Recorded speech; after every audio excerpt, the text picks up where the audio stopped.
नमस्कार, मी सुमन किचनमध्ये तुमचं खूप खूप स्वागत आहे। आज मी बनवणार चुलीवरचं पिठलं। चला तर मग सुरुवात करूया। चला तर मी आता पिठल्यासाठी वाटण बारीक करून घेते। पाट्यावर वाटून घेणार आहे। पाट्यावरची चव एकदम मस्त आहे ती।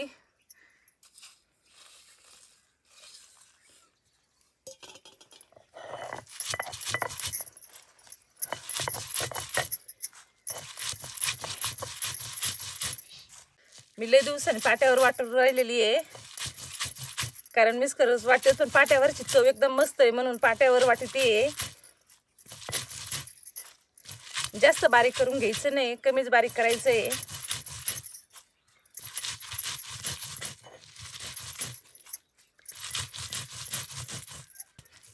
वाटण बारीक झालेलं आहे, असं वाटण मोठंच ठेवलेलं आहे, जास्त बारीक केलेलं नाही आहे। आता काढून घेते।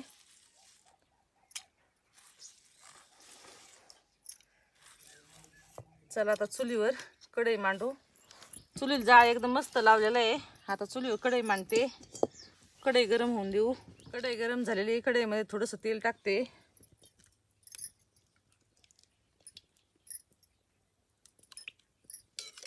थोडीशी मोहरी टाकते। थोडेसे जिरे। जिरे लालसर परतून झालेले तर बारीक चिरून घेतलेला कांदा आहे तो त्याच्यामध्ये टाकते।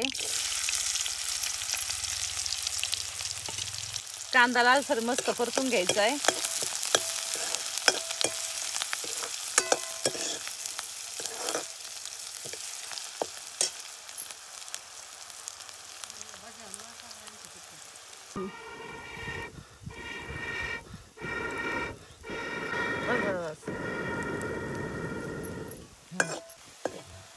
कांदा लालसर परतून झालेला आहे। बारीक करून घेतलेलं वाटण टाकू। ते पण लालसर एकदम मस्त परतून घ्यायचंय।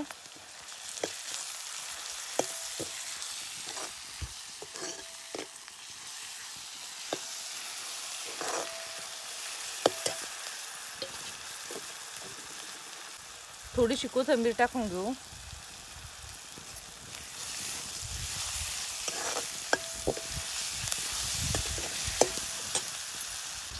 थोडीशी हळद टाकू।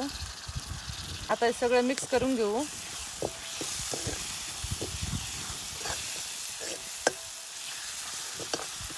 सगळं परतून झालेलं आहे। त्याच्यामध्ये पाणी टाकायचं। 1 तांब्या पाणी टाकते मी। आपण मीठ वाटणामध्येच घेतलेलं आहे, त्याच्यामुळे तर टाकायची गरज नाहीये। आता उकळी येऊन देऊ। उकळी आलेली आहे। मी डाळीचं बेसन पीठ घेतलेलं आहे। पीठला हटवून घेते। पीठ थोडं थोडं घ्यायचं। थोडं थोडं सोडलं का गेठुळ्या होत नाही ता। पळीने हलत राहायचं।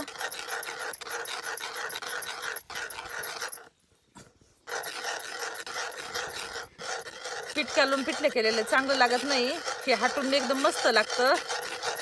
चुलीवरचं असल्यावर एक नंबर लागतं। पिठलं हटून झालेलं आहे। आता 5 मिनिटं शिजून देऊ। थोड्याशा गिठुळ्या राहिल्या असल्या तर पळीच्या शेंड्याने आपण असे बारीक करून घेऊ।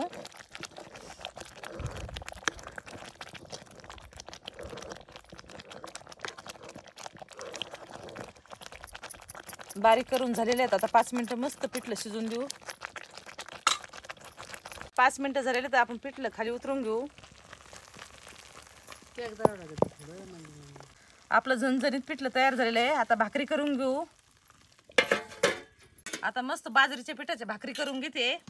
खरं पिठल्या संग बाजरीच्या भाकरी लय भारी लागतात। आता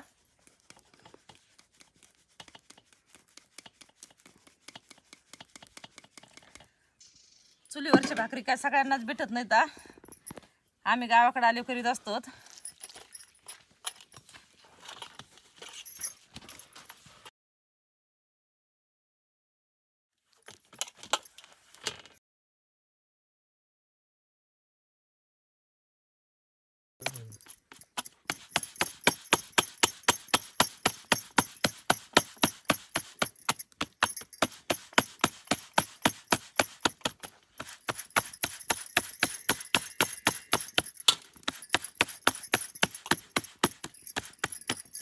भाकर तापून झालेली आहे। आता तव्यावर टाकते।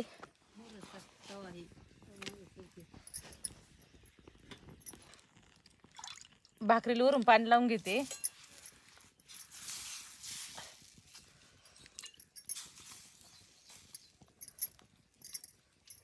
भाकरीला पलटी मारायची आता. पलटी मारून घेते. भाकर एकदम मस्त पसलेली आहे. भाकर आपण पलटी करून बघू भाजली की नाही ती. एकदम मस्त भाजलेली आहे. आता आपल्याला हारामध्ये भाकर भाजायची आहे.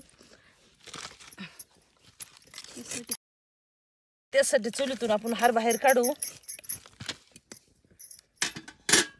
आता ह्या साईडने आपल्याला भाकर भाजायला लावायची इथं.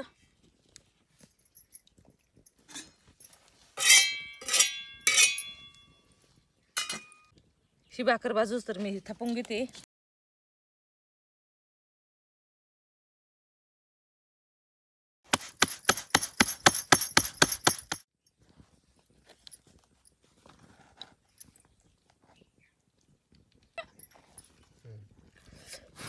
बघा भाकर एकदम मस्त अशी भाजलेली आहे. फुगलेली पण आहे. छान दिसती. पिठलं भाकरी तयार झालेलं आहे. भाकरी बघायला मोठे केलेले आहेत. तुम्हाला जर पिठल्याचा व्हिडिओ आवडला असेल तर व्हिडिओला लाईक करा. चॅनलवर नवीन असेल तर चॅनल सबस्क्राईब करा. Bye bye.